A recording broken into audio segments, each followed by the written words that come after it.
Book Live. As always, you have your co-hosts, Deshaun and Cornell, and we have to start this week talking about what's happening on December 10th, 2025.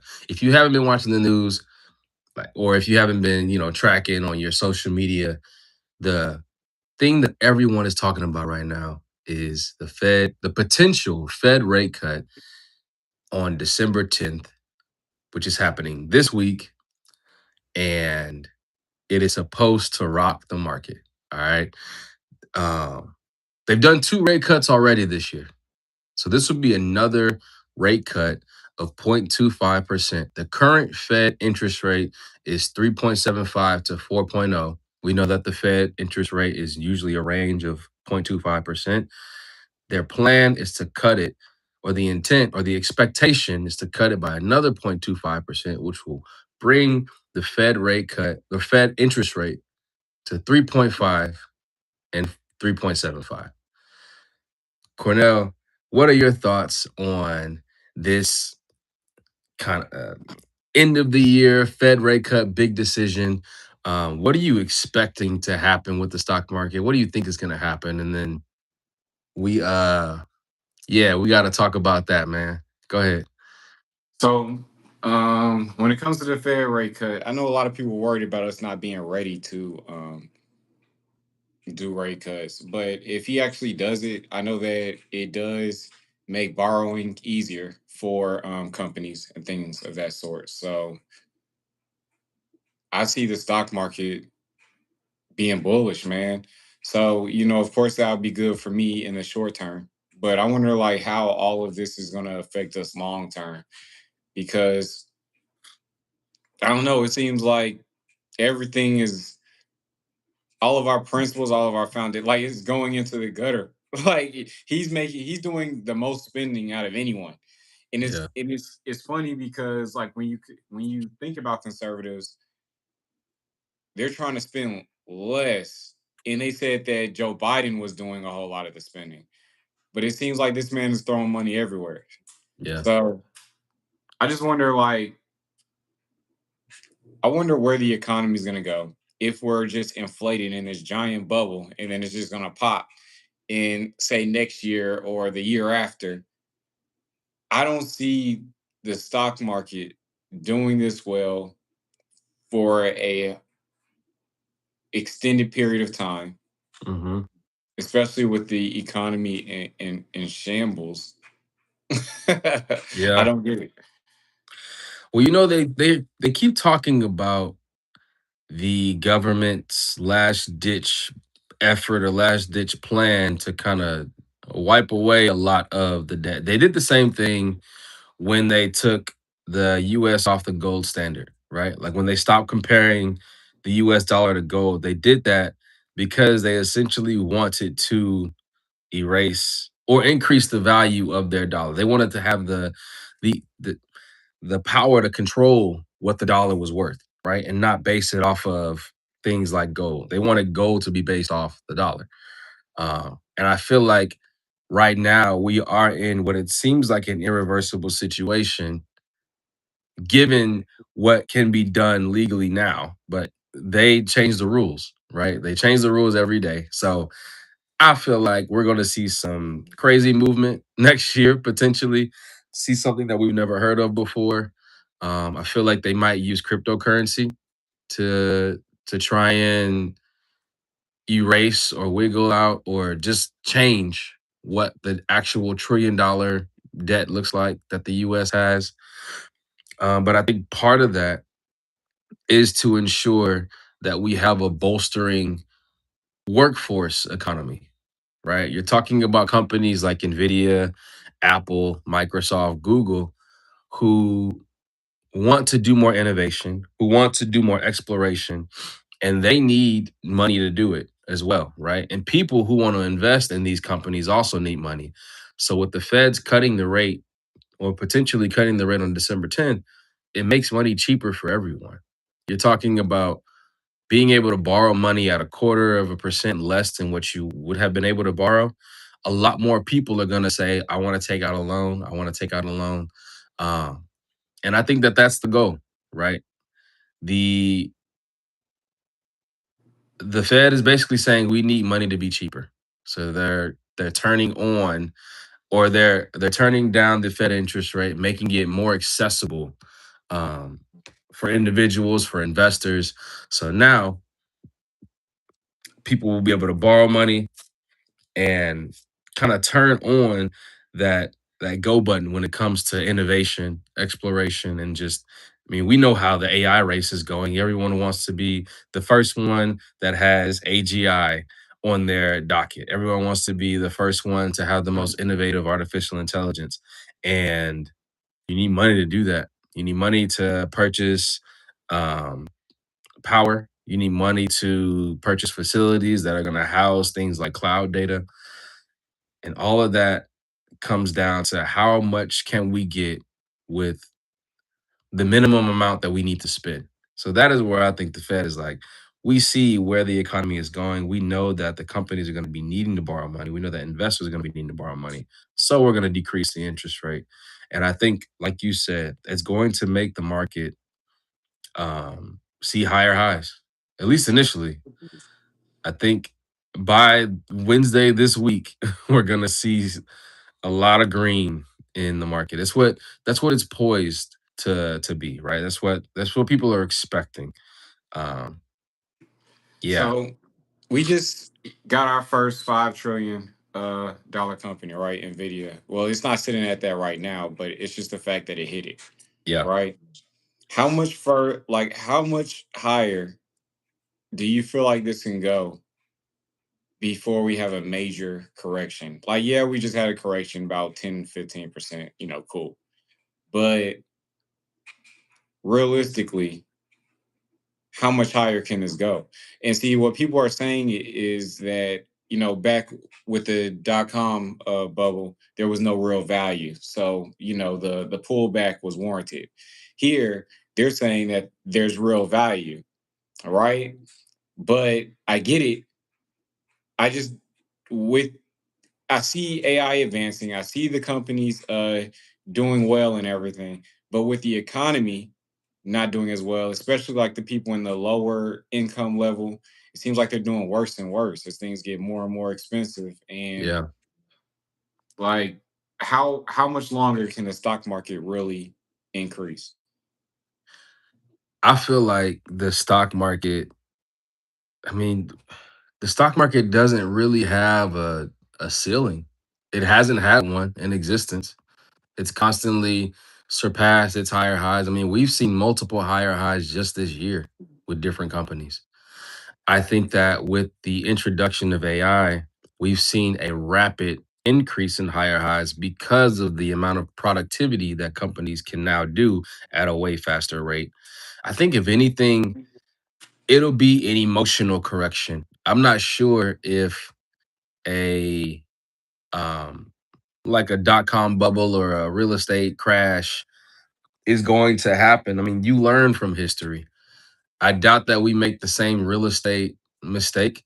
I think that real estate might slow down. I mean, right now it's difficult to sell a home, right? Yeah.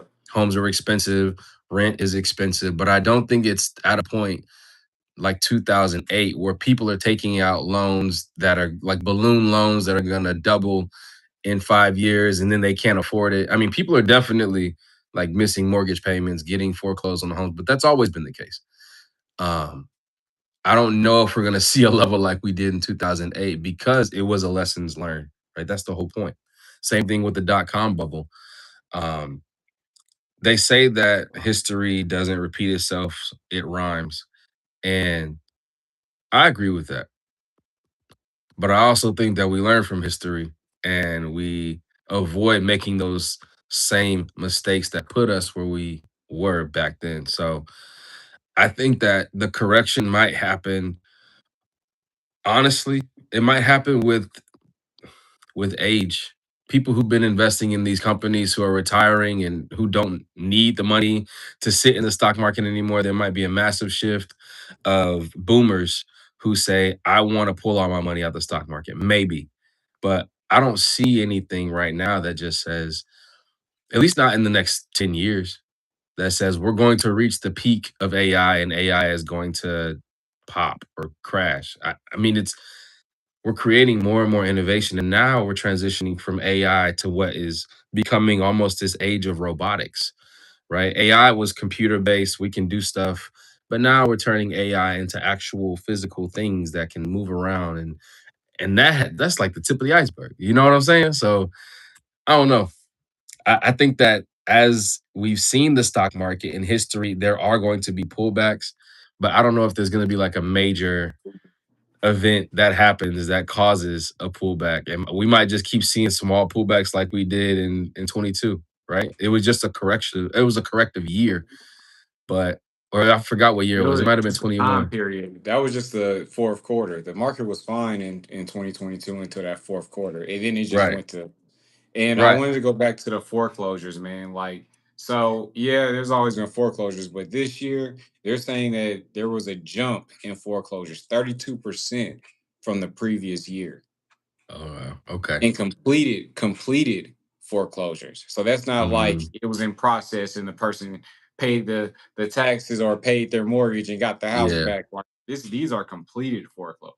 32% is insane. Yeah.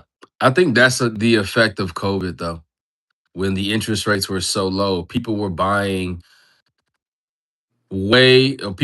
homes that were a lot more expensive than they should have been, and they were stuck, right? They were stuck in a mortgage that they couldn't refinance because the home didn't increase in value like they thought it would because of the difficulty of the stock market. So that might be something. From COVID though, the housing market doubled. If you remember from 2020 to like 2022, the house prices doubled. Then I'm not sure. Maybe it's just because people are, like you said, they're just struggling in general.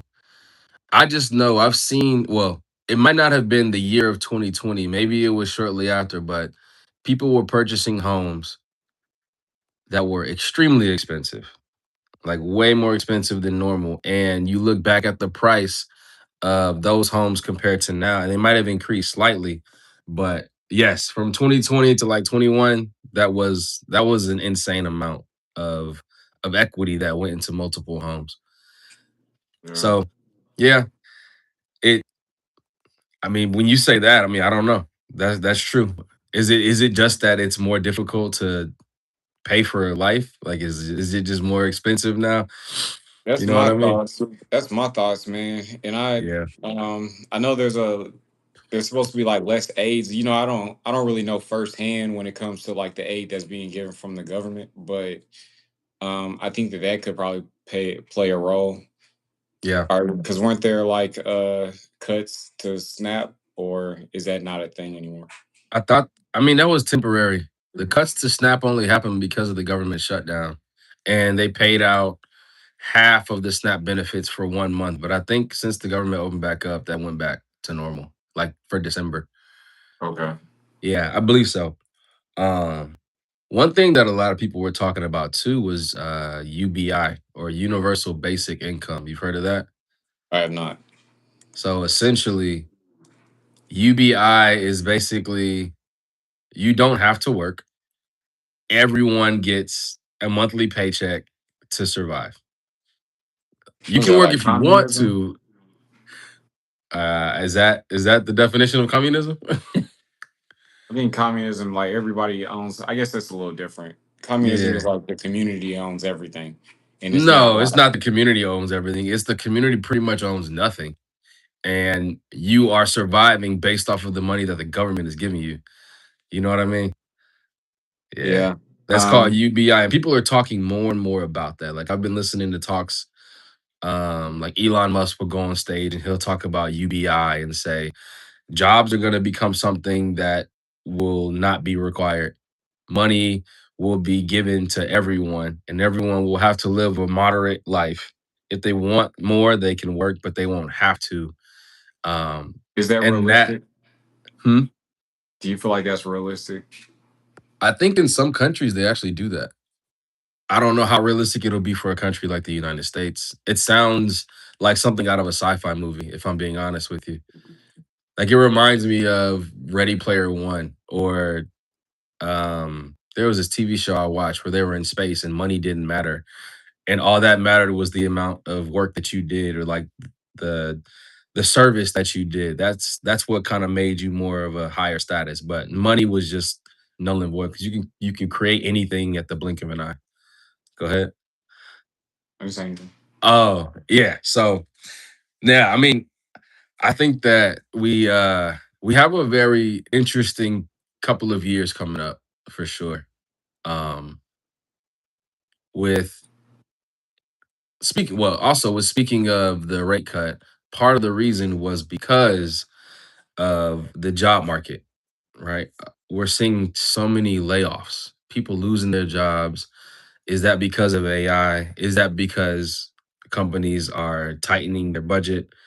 It might be a combination of both, but that's also diving into that conversation of UBI, right? Like if it gets to a point to where companies don't need to hire people because they can have AI do it, what would so many people who don't necessarily have skills do? You know, yeah. if you got a robot that is taking out the trash, mopping, frying the fries, cooking the burgers, that was people bagging And groceries, delivering food. You know what I'm I saying? didn't even think about that because that would kind of eliminate the issue too. Because like when I hear about UBI, I'm thinking, okay, who's gonna work? Because I know if all my stuff is covered, I'm not working for what. But if we already have things in place that are doing the work for us, then the community can still run, Yeah, which would make it realistic for people to not work. yeah. If Like imagine if all of our people who did renovations on homes were robots. Our sanitation workers were robots. Our teachers and our everybody could be straight. but that's the thing. I feel like that's kind of the road we're going to. And I know we kind of went off on a tangent on this episode. We were talking about the Fed rate cut, but I feel like it's all encompassing, right? Why is it that the Feds are cutting rates? Because of things like job market, because of things like innovation. And a lot of this, I think, is driving that AI conversation. You know what I mean? So, yeah, to your point, if it ever gets to a time where everything is pretty much AI and robotics driven, it will be interesting. What is it that people are gonna, essentially do? What are the roles? Is it just gonna be we're here to have fun, kick back, enjoy the world? Because a lot of what people do is work. They work so that they can do those things. So yeah, I think that's when we'll really kind of see people's um people's why, right? More so. But yeah, Even if they even actually have a why. yeah, if it even exists, if it even exists. But Yeah. yeah, diving back into the Fed rate cut though, what is that expected to do? I mean, we both feel the same. We both have the same sentiment when it comes to the Fed rate cut and us thinking that it's going to affect the market in a positive way. What they're calling dovish, which is basically, chest out, market's going to rally. That's what it means when they say a dovish message or bullish. Tech stocks probably going to run. Growth stocks are probably going to run. Real estate gets to get some breathing room because, as we know, when you do a Fed rate cut, you see a bit of the real estate, mortgage rates go down as well. Um, Crypto is probably going to catch that wave too, right? Why not? Bitcoin has had a 40K, probably a little bit more pullback over the last 2 months, right? It's now sitting somewhere around 90,000, I believe, right? Um, so yeah, I think that if it all rallies and Bitcoin catches that wave, XRP, Ethereum, we might see, I guess, what they call the Santa Claus rally, right in time for Christmas, right? Then, yeah, who knows? That would be dope. I Yeah, there's so many questions about what's going on. Cause like why does Bitcoin follow the market right now? That's another thing that I'm trying to figure out. It like as the dollar continues to lose value, as institutional buy-in for Bitcoin continues to rise. Why is Bitcoin pulling back? Is it that people are losing Yeah. trust in it? Is it that the magic hands are like, we want Bitcoin to be cheaper? You get what I'm saying? Because now so many people have their hand in the pot. I feel like it's less um people like me, you, and the individuals who are not institutional traders who now have their hand in Bitcoin. They're able to manipulate the whales, right? The whales who hold multiple Bitcoin, they're probably able to do a bit more manipulation. I imagine. I'm not sure. But you're right. That is a good question. Why is it that Bitcoin is moving the way it's moving? If the entire premise of Bitcoin was to essentially break away from that that the overbearing oversight of money, right? That was the whole purpose of Bitcoin, was to kind of make it for the people. But now it seems like it's just following what the stock market is doing. Mhm. Um, yeah. One thing that I also want to say, we like to always give some actionable steps in our episode. So, what is it that you can prepare to do, or what is it that you can plan to do, knowing that the Fed rate cut is happening on, I rephrase, knowing that the potential Fed rate cut is happening on December 10th, right? What is it that you can do with your money? What is it you do with your portfolio? How can you move? And one of the things that I'll say, and then Cornell, you can give a piece too, revisit your watch list, revisit your portfolio. Just take a look at what you're currently invested in. Now might be a potential time to look at some long-term options.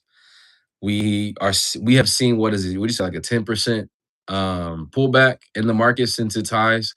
So again, it might be a good time to just see what opportunities you have in front of you. You have roughly, the Fed rate cut happens on December 10th. So you got a couple days to make some changes to your portfolio. And it's always good to just manage your risk. I'll add that piece, and then I'll pass the mic over. Don't go YOLO and put money that you can't afford to lose, hoping that it explodes. Because 85, 95% chance of it being a rate cut, cool. Does that automatically mean the stock market will go up? Not for sure. And there's always that 10, 15% chance that they decide not to do a rate cut. And then we'll be like, yeah, my bad. We, everybody was wrong. Not everybody, but 95% of the people were wrong. So you just got to make sure that you are watching your watch list, looking at your portfolio, and mitigating and managing your risk when it comes to news like this, because it's very emotional. A lot of people are probably going to be throwing money at the stock market all week in preparation for this. So that's going to be mine. But go ahead, Cornell. What do you think? How should people prepare for the December 10th news? I feel like it's, for me, it's less of preparing for some news that might happen, and just seeing where the stock market is now. Because like ever since we started this pullback, people should have been loading up the market. Because I know me personally, I don't buy at an all-time high. So whenever I see these sharp pullbacks, that's when I'm getting more aggressive. That's when I'm putting in more. It's not an opportunity for something that might happen. It's because I see that there's a dip in the market, everything's on sale, and this is opportunity for me to get more stock for less money. There you go.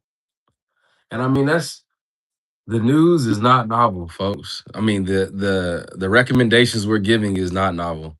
This is We've been saying this for 2 years almost, right? Manage your risk. Make sure that you are taking advantage of opportunities. Revisit your portfolio. Get off the sidelines. That's Get It's off the the same. sideline. It's the same news, man. It's the same news. We're just now in December of 2025. So if you run in the same play, if you're running the same play, I feel like if you've been consistent with whether it's dollar cost averaging, taking advantage, you should be in a good position right now. A lot of people tend to be emotional with the stock market, which, I mean, it's hard not to, right? This is money we're talking about. But if you do have the ability to be steadfast and allow your money to grow, then I can say for both of us, we do truly believe that the stock market is a very passive way to find yourself in a very good financial position. And this is just one of those opportunities where the market has the ability and the potential to move in a very abnormal way, given that everyone is talking about how important this date is, this December 10th news. So, yeah, peeps, that's it for today. We hope that you learned something. We hope after you watch this episode that you do take a look at your portfolio. And if you have nothing in your portfolio, then now's a good time to open up a brokerage account, open up a Robinhood, open up a Fidelity, something. You know what I mean? Get started, get off the sidelines. So, um, yeah, we almost at the end of 2025. So, we got a lot more to talk about. You know, we got a couple more episodes for this year, but come 2026, same time, same place.